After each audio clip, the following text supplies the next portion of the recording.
Right now, we're seeing a sentiment score of minus 0.11 alongside a momentum of plus 0.59.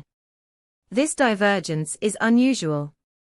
Typically, when momentum is strong, sentiment leans positive, but here we have a negative sentiment amidst rising momentum. What does our API return? It gives you actionable insights based on the latest sentiment data, including 20 semantic clusters that help you understand the nuances driving these numbers. Imagine you're developing a trading algorithm. You could leverage this sentiment data to identify potential risks in your strategy, ensuring you're prepared for unexpected market shifts. Stay ahead of the curve and dive deeper with our documentation. Pulsebit.lojenterprise.com/docs